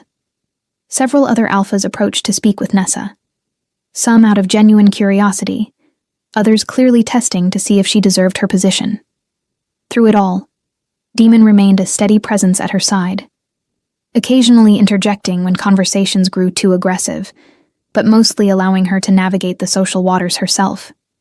Shade remained close as well, the massive wolf lying at Demon's feet, but with its head turned toward Nessa, as if keeping watch over her. She could feel the connection between them, that inexplicable bond that had formed the moment their eyes met. It was not romantic or possessive, not like the mate bonds she had read about in old stories. This was something purer, simpler, a recognition of kinship, of understanding, as if Shade could sense something in her that even she did not fully understand yet. Finally, as the feast wound down and wolves began to disperse to various reception rooms for more informal socializing, Demon stood and offered Nessa his hand. "Walk with me," he said. It was not a request. Nessa took his hand, feeling calluses and strength, and allowed him to lead her out of the hall through a side exit. Shade followed, of course, the wolf's presence a constant reminder of the strangeness of this entire situation. They walked through the gardens behind the pack house, the moon rising full and bright overhead. The night air was cool and clean, carrying the scent of flowers and earth. "You handled yourself well tonight," Demon said after a few minutes of silence. "Better than I expected for someone who has never been trained in pack politics." "I have spent years observing," Nessa replied. "When you are invisible, you see things others miss. You learn how power flows, how alliances form and break. I may not have participated, but I have always been paying attention." "That makes you dangerous," Demon observed. "Knowledge is often more powerful than strength. Is that why you are keeping me close?" Nessa asked. "Because you think I am dangerous? I am keeping you close because my wolf has decided you are important, and I have learned to trust Shade's instincts even when I do not understand them." He stopped walking and turned to face her. "But I will not pretend I am not also intrigued by what you represent. A beast speaker could change the balance of power in this world. Your ability to communicate with all creatures, to potentially influence them, makes you incredibly valuable. There will be alphas who want to use you, others who will want to eliminate you before you become a threat. I need to determine which category I fall into." The honesty was startling. Most powerful wolves would have hidden their motivations behind pretty words and false assurances. But Demon laid his cards on the table, making it clear that he had not decided if she was an asset or a threat. I appreciate your honesty, Nessa said. So let me be equally honest. I have no desire to be used as a political tool. I have spent my entire life being treated as an object, a burden, something to be managed and controlled. If you are planning to do the same thing, just with better accommodations and nicer clothes, then I would rather you tell me now so I can decide whether staying under your protection is worth the price.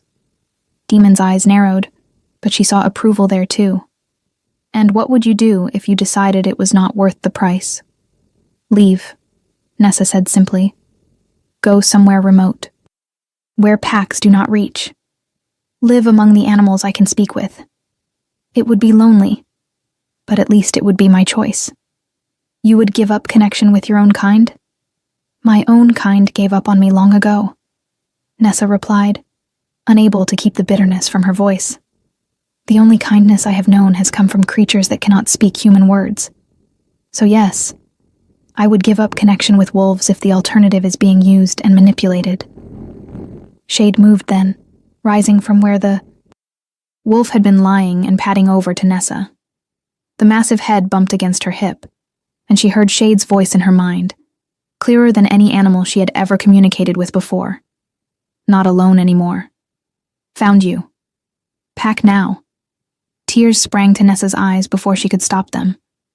It was such a simple statement, but it carried weight and warmth and a promise of belonging she had never expected to feel.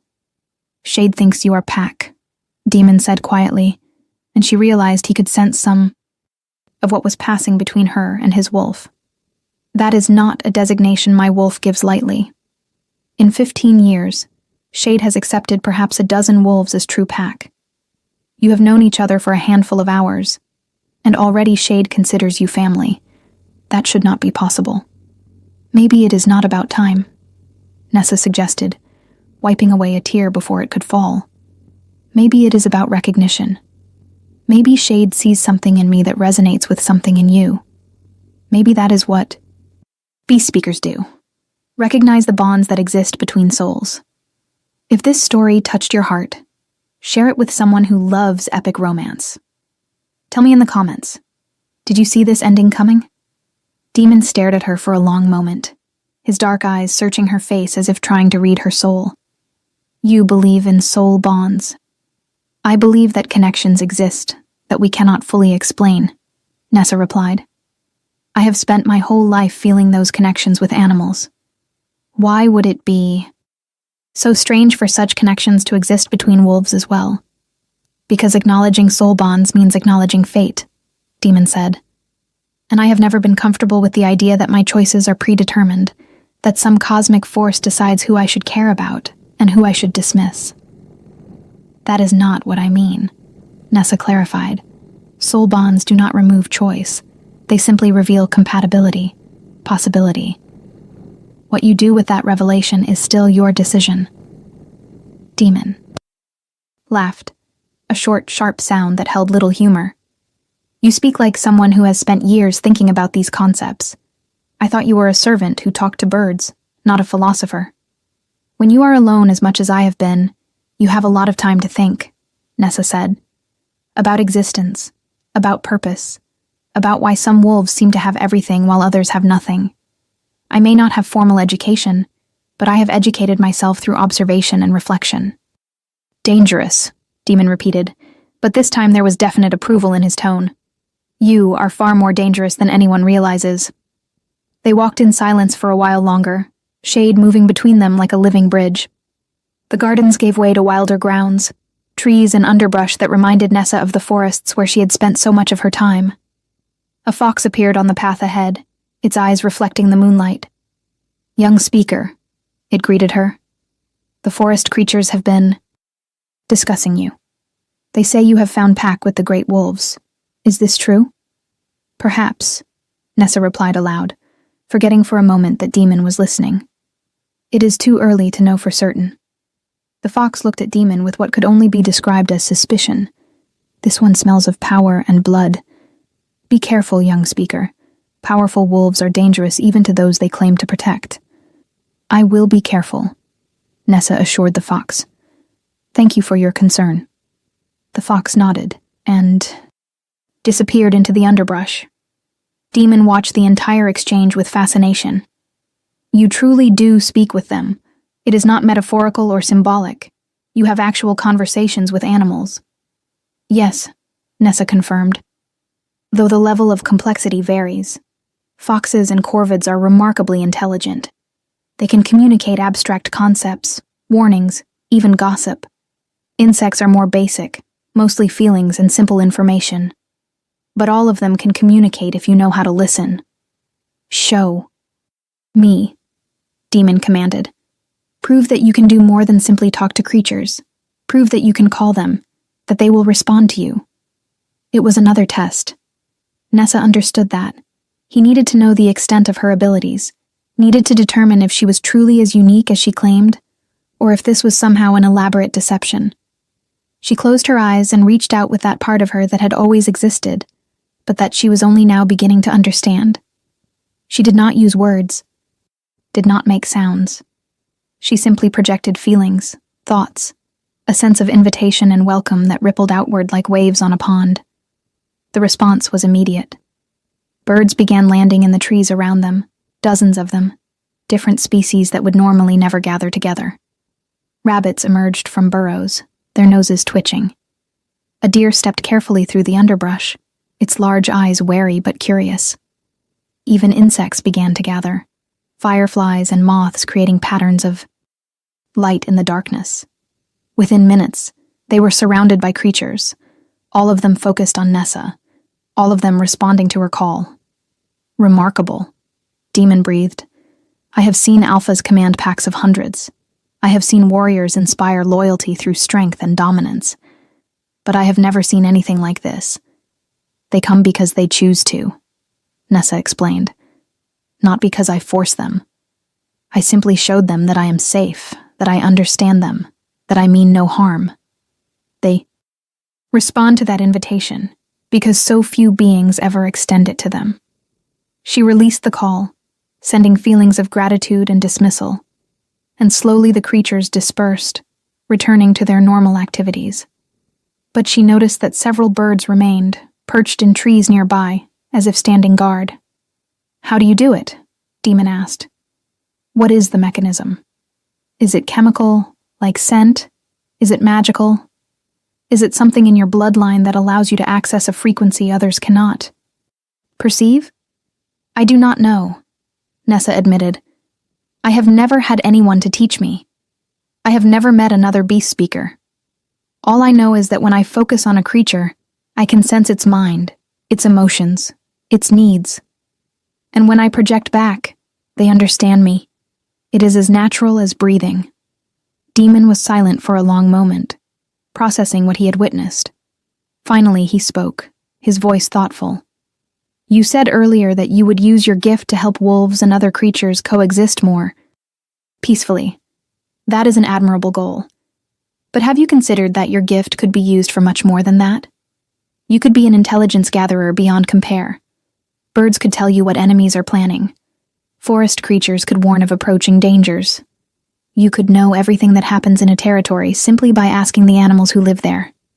I could, Nessa agreed. But should I? Just because I can do something does not mean I should. Using animals as spies feels wrong, like a violation of the trust they place in me when they share their thoughts.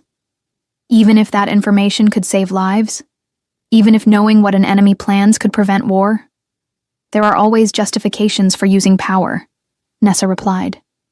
Always reasons why this time it is necessary, why the ends justify the means.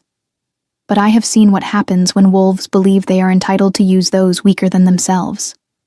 I refuse to become that kind of person, even with good intentions. Demon studied her with an intensity that made her want to look away, but she held his gaze. You are either incredibly principled or incredibly naive, he said finally. I have not decided which. Perhaps both, Nessa suggested. Perhaps that is the blessing and curse of being a beast speaker. We see the connections between all living things, and that makes it harder to justify causing harm even for strategic gain. They turned back toward the pack house, the moon illuminating. Their path. Nessa felt exhausted, the emotional weight of the day finally catching up with her. So much had changed. So much had been revealed. Her entire identity had shifted from worthless servant to rare bloodline in a matter of hours. She did not know how to process it all. As they approached the entrance where Lady Helena waited to escort Nessa to her quarters, Demon stopped her with a hand on her arm. Tomorrow, the real gathering begins. Treaties will be discussed. Territories will be negotiated. Wolves will position themselves for advantage.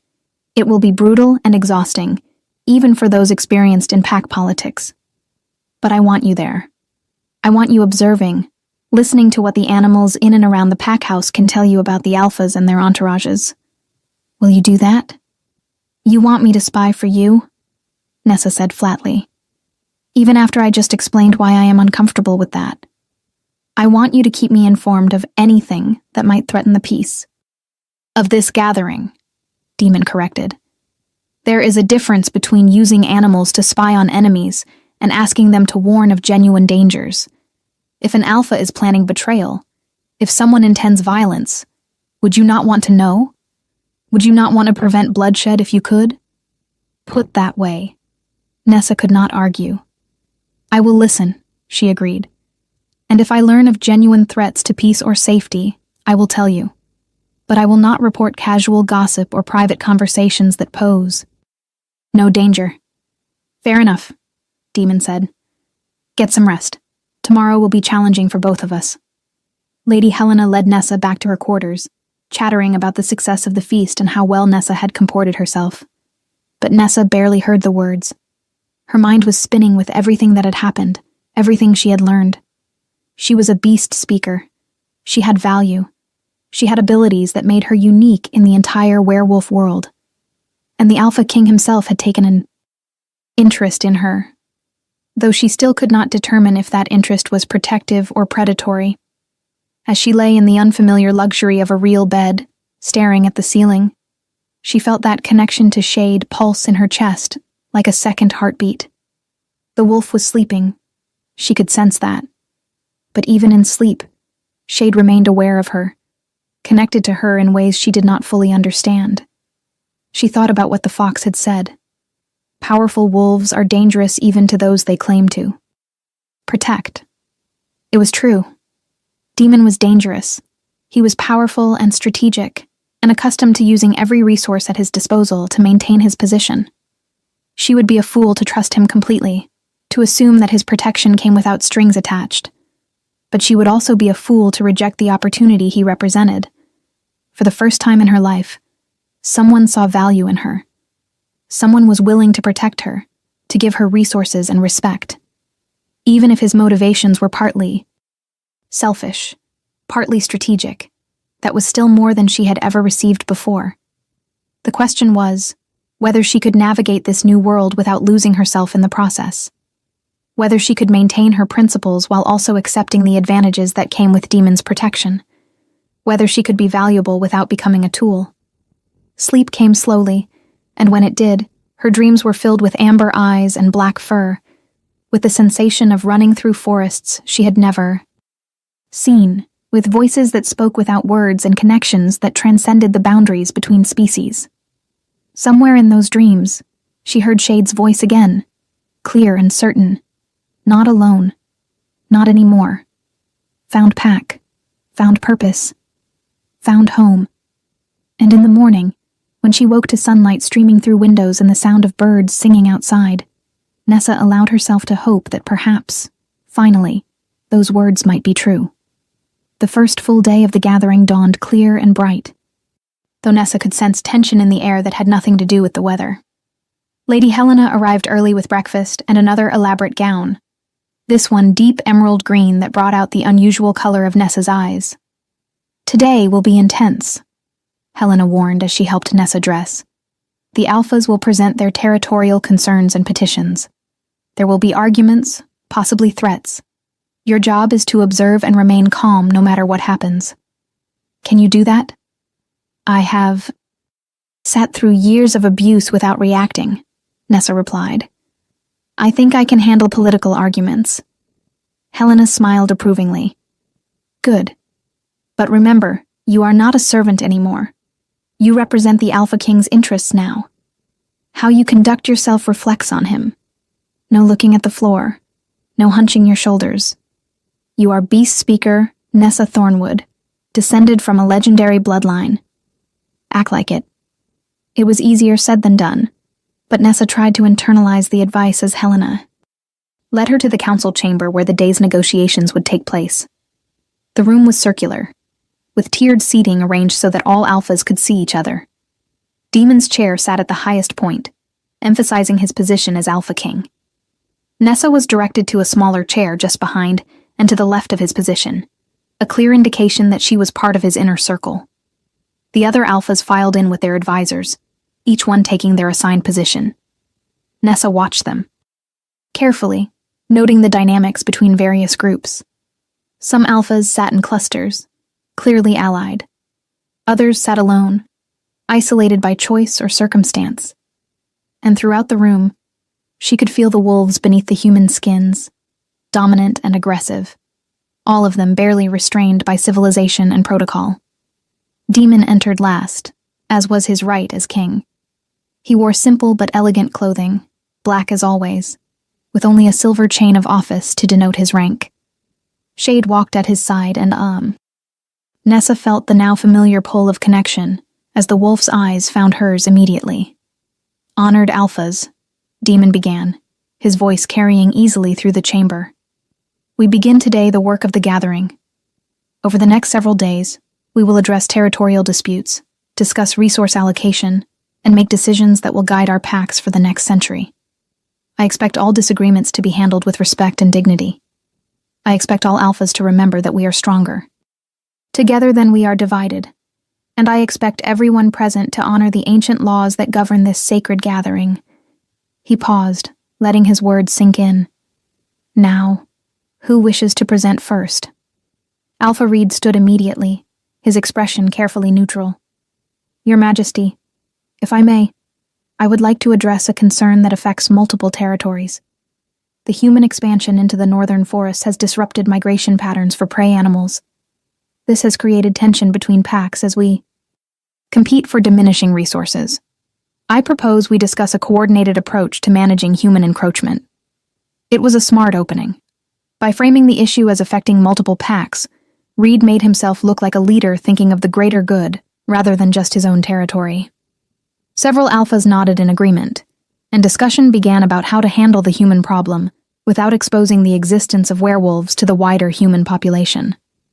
Nessa listened carefully, but she also extended her awareness beyond the room. She could sense birds in the rafters, mice in the walls, insects in the corners. All of them were experiencing the emotions and tensions of the wolves below them. All of them were agitated by the dominant energies filling the space. And some of them had information to share. A crow in the corner of the room had been present since before the alphas arrived, and it had been listening to conversations. Nessa carefully, subtly, made contact with the bird's mind. What have you heard, little brother? The crow responded immediately, pleased to be acknowledged. The silver-haired female wolf, it said, referring to Alpha Marissa, spoke with two others before entering. They plan to challenge the Alpha King's authority on resource distribution. They believe he favors the northern packs over the southern territories. Nessa filed that information away, watching Alpha Marissa carefully. The woman sat quietly now, listening to the discussion about human encroachment. But Nessa could see calculation in her eyes. The debate continued for over an hour, with various alphas suggesting different approaches. Some wanted to use their influence in human government to protect forest lands. Others suggested simply eliminating humans who ventured too far into pack territories. Demon moderated carefully, steering the discussion toward practical solutions while shutting down suggestions that would expose their kind to human attention. Finally, Alpha Marissa stood. Your Majesty, while I appreciate the discussion about human encroachment, I believe we are avoiding a more fundamental issue. The distribution of territories itself is outdated and unfair. The northern packs control vast forests and resources, while southern packs are crowded into smaller territories with fewer prey animals. I propose a redistribution of territorial boundaries to create more equitable conditions. The room erupted into immediate argument. Northern alphas shouted their opposition, while Southern alphas voiced support.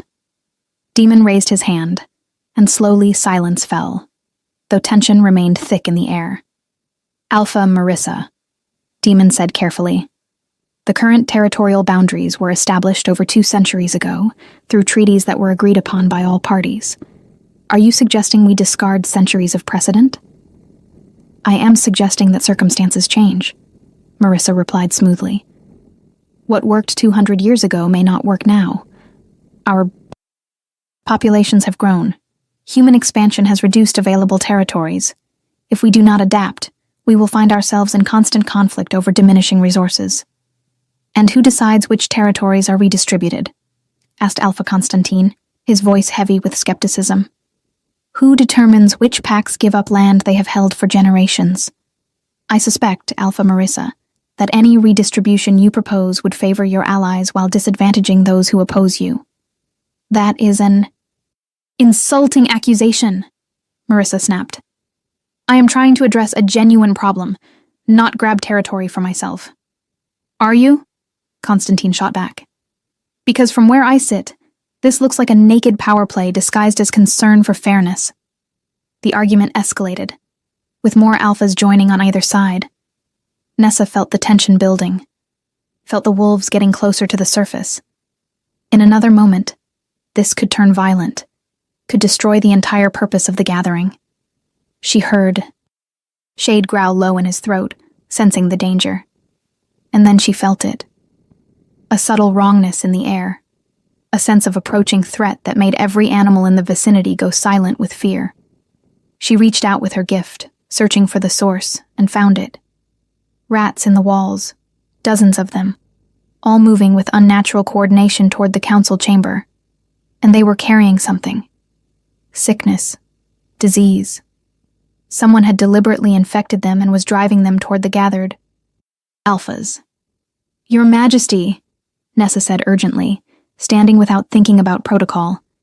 We need to evacuate this room immediately. Every eye in the chamber turned to her, surprise and irritation evident on most faces. But Demon did not hesitate. Why? He asked simply. Disease, Nessa said. In the walls, dozens of infected rats being driven toward this location. I do not know what the sickness is, but the intent is clear. Someone is trying to sicken or kill the alphas gathered here. For a moment, no one moved. Then chaos erupted as alphas surged to their feet, some moving toward the exits, others demanding to know more. Everyone remain calm, Demon commanded, his voice cutting through the panic with pure dominance. Exit in an orderly fashion. Beta Marcus, secure alternative location for the council. Lady Helena, ensure the routes are clear. Move now. The alphas filed out quickly, but without the stampede that might have caused injury. Demon remained until everyone else had. Exited, Shade at his side, and Nessa standing frozen, still connected to the rats in the walls. She could feel their confusion, their distress. They did not want to be here, did not want to be doing this. They were being compelled by something she could not quite identify. Can you stop them? Demon asked, his attention fully on her. Can you turn them away from us? Nessa focused everything she had on the rats, pushing past whatever was compelling them, trying to reach the creatures themselves, rather than the unnatural force driving them forward. It was like pushing through thick mud, difficult and exhausting. But slowly she made progress. I am trying, she said through gritted teeth. Whatever is controlling them is strong. It is not natural. Someone is using magic or some other force I do not recognize. Keep trying, Demon ordered. I will find the source. He moved with terrifying speed toward one of the walls where Nessa sensed the largest concentration of rats. Shade followed, and together they tore through wood and plaster, exposing the space behind. The rats were there, dozens of them, their eyes glazed with that unnatural compulsion. But behind them, barely visible in the shadows, was a small object pulsing with dark energy. Demon reached for it without hesitation, his hand closing around the object. The moment he touched it, the compulsion broke and the rats scattered, fleeing in terror now that they were free of the control. Demon pulled the object into the light. It was a carved stone, small enough to fit in his palm, covered in symbols Nessa did not recognize. But she could feel the wrongness radiating from it, could sense the dark intent that had been woven into its creation. Blood magic, Demon said quietly, his voice deadly. Someone used blood magic to create a compulsion powerful enough to override the natural instincts of dozens of creatures. Someone brought this into my gathering with the intent to harm or kill. He turned to face the assembled alphas who had gathered in the hallway, watching the scene with a mixture of fear and anger. "Who brought this into my territory?" he demanded. "Who dares use forbidden magic in a sacred gathering?" Silence answered him. Every alpha looked either shocked or confused. If any of them knew about the stone, they were hiding it well. Beta Marcus appeared, his expression grim. "Your Majesty, we found 2 more of these stones in other parts of the building. Someone planted them throughout the pack house. If Miss Thornwood had not detected the threat, we would all have been exposed to whatever disease those creatures were carrying." Demon's eyes blazed with gold, his wolf rising to the surface with barely controlled fury. "This is an act of war, an attack on the gathering itself. I want every square inch of this territory searched. I want every wolf present accounted for and questioned. And I want whoever did this found and brought before me. Now."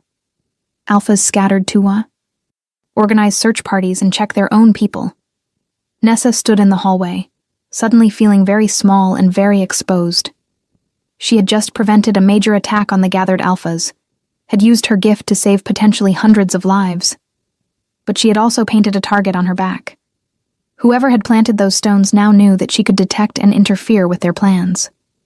"You saved us," Demon said quietly, turning his attention back to her. "How did you know?" "The animals," Nessa explained.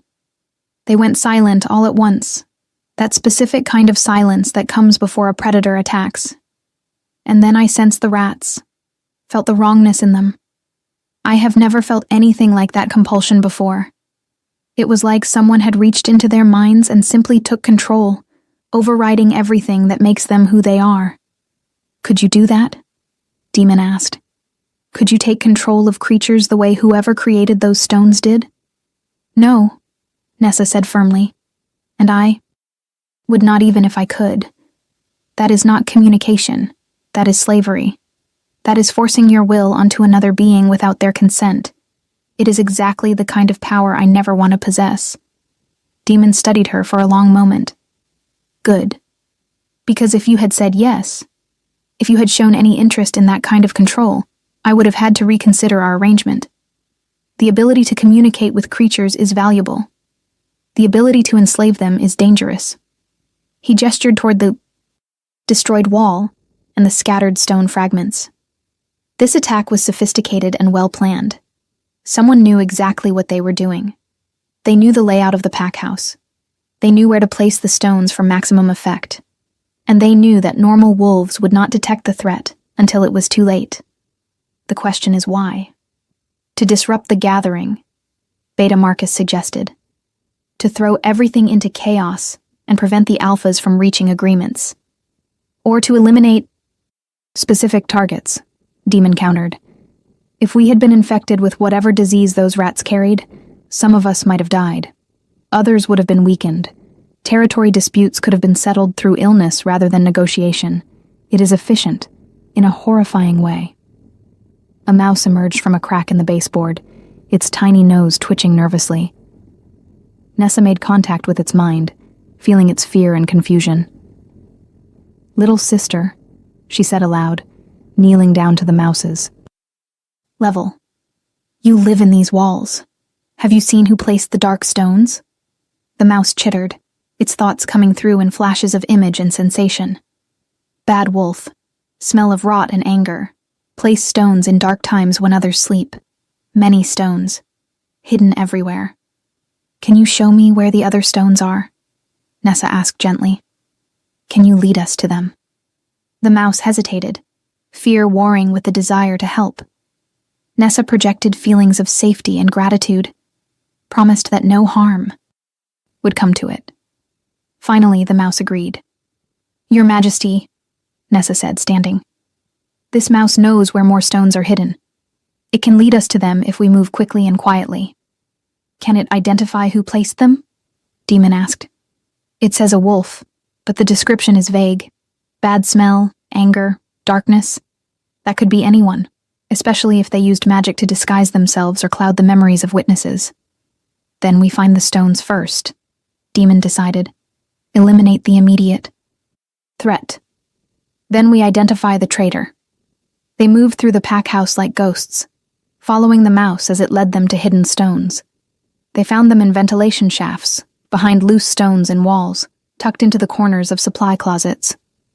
Each one pulsed with that same dark energy, each one designed to compel nearby creatures toward the gathered alphas.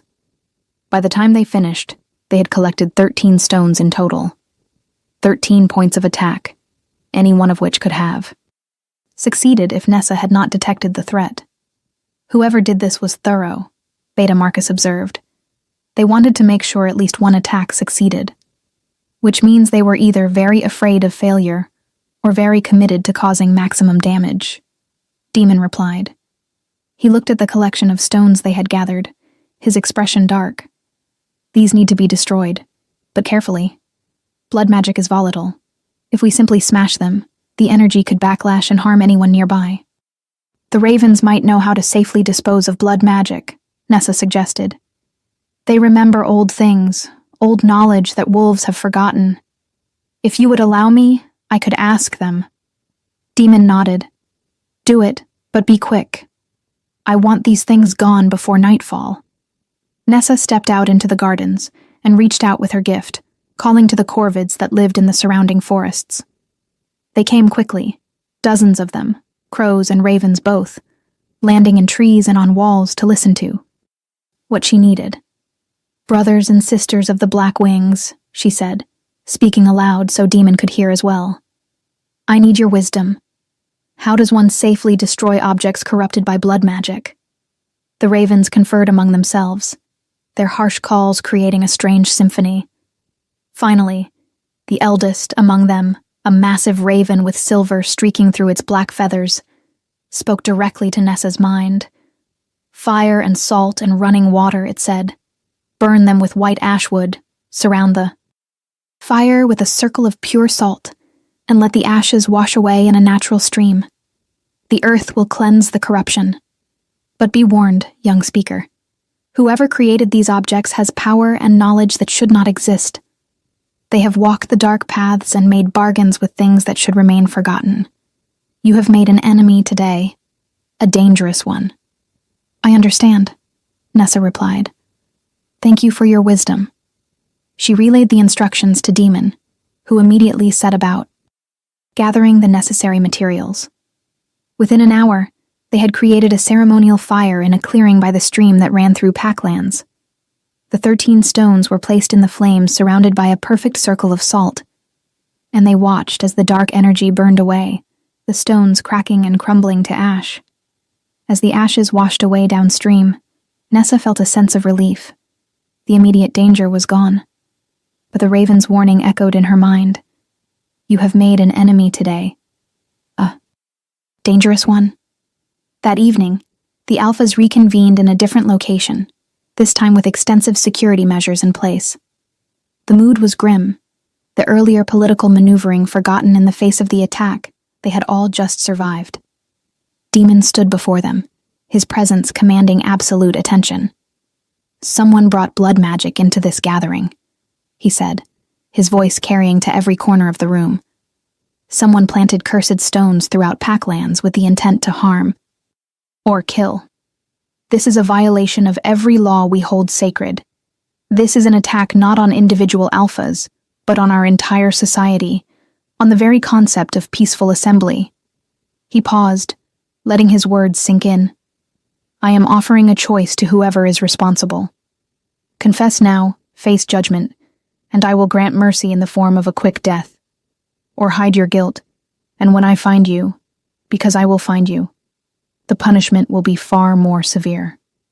Silence. No one moved. No one spoke. If the guilty party was present, they were not confessing. Very well, Demon said coldly.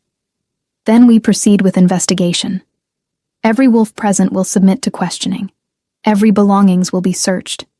Every connection to blood magic practitioners will be examined. And when I find the traitor, when I discover who dared threaten the peace of this gathering, they will wish they had taken the option of mercy. He dismissed the assembly, and slowly the alphas filed out, muttering among themselves. Nessa saw fear in many eyes, but also determination. Whoever was responsible had united the alphas in a way political speeches never could. They were angry. They were threatened. And they wanted justice. As Nessa made her way back to her quarters, exhausted from the day's events, she felt a presence behind her. She turned to find Cassandra blocking her path, her beautiful face twisted with hatred. "This is your fault," Cassandra hissed. "You brought chaos with you. You corrupted the Alpha King's wolf. You disrupted the gathering with your ridiculous claims about rats. Everything was fine before you appeared." "Everything was not fine," Nessa replied, too tired to be diplomatic. "Someone planted those stones before I ever sat at the high table. Someone planned this attack before anyone knew I existed. I just happened to be able to detect it." "Convenient," Cassandra sneered. "You suddenly have this miraculous gift that makes you valuable to the Alpha King. You detect a threat that no one else saw. You become the hero. Tell me, how much did you pay the blood magic practitioner to plant those stones so you could look good finding them?" The accusation was so absurd that for a moment, Nessa could only stare. Then anger, hot and fierce, surged through her. "I risked my life today detecting those stones. If I had been wrong, if they had been harmless, I would have looked like a fool in front of every alpha present. If I had been too slow, everyone in that chamber could have been infected with disease. Do not stand there and accuse me of engineering something that could have killed us all." "You are a liar and a manipulator," Cassandra spat. "And when the Alpha King finally sees through your deceptions, when he realizes you are playing him, I will be there to watch your downfall, and I will enjoy every moment of it." Before Nessa could respond, Shade appeared seemingly from nowhere, the massive wolf positioning itself between Nessa and Cassandra. The growl that rumbled from Shade's chest was unlike anything Nessa had heard before, a sound of pure threat and promised violence. Cassandra went pale, stumbling backward. "Control your beast," she demanded, but her voice shook. "Shade does not belong to me," Nessa said quietly. "Shade belongs to the Alpha King, and if the wolf chooses to protect me, that is between you and His Majesty." Cassandra fled, and Nessa felt herself shaking with delayed reaction. The confrontation had been brief, but intense, and she realized how much danger she was actually in. Cassandra was an Alpha's daughter, powerful and connected, and she clearly saw Nessa as a threat to be eliminated. Shade pressed against her side, and she felt the wolf's concern through their bond. Safe now. Protected. Pack protects pack. "Thank you," Nessa whispered, running her fingers through the soft fur. "But you should return to Demon. He will be looking for you." "No. Stay with you tonight. Danger still near. Pack does not leave pack alone when enemies hunt." The determination in the wolf's voice was absolute. Shade would not be moved, would not leave her unprotected. Nessa should have been uncomfortable with that, should have insisted that Shade return to its human. But instead, she felt only relief and gratitude. She was not alone. For the first time in her life, she was truly not alone. They walked together to her quarters, and Shade settled on the rug beside her bed, those amber eyes watching the door with vigilant intensity. Nessa lay down, but did not sleep immediately. Instead, she stared at the ceiling and thought about everything that had happened. She had discovered her heritage. She had been recognized and valued. She had saved lives. She had made enemies. And through it all, She had felt the constant presence of the bond connecting her to Shade, and through Shade, to Demon himself. It was not romantic. It was not possessive. But it was deep and real and undeniable. She did not understand it fully, did not know what it meant, or where it would lead. But she knew with absolute certainty that her life would never be the same. She was a beast speaker. She was valuable. She was protected. She was Pac. And tomorrow she would face whatever came next with her head held high, refusing to be invisible anymore, refusing to apologize for existing. Tomorrow, she would continue learning what it meant to be Nessa Thornwood, heir to an ancient bloodline, connected to creatures both mundane and magical. Tomorrow, she would discover what it meant to belong. But tonight, she slept with a massive wolf guarding her door, and for the first time in memory, she felt completely safe.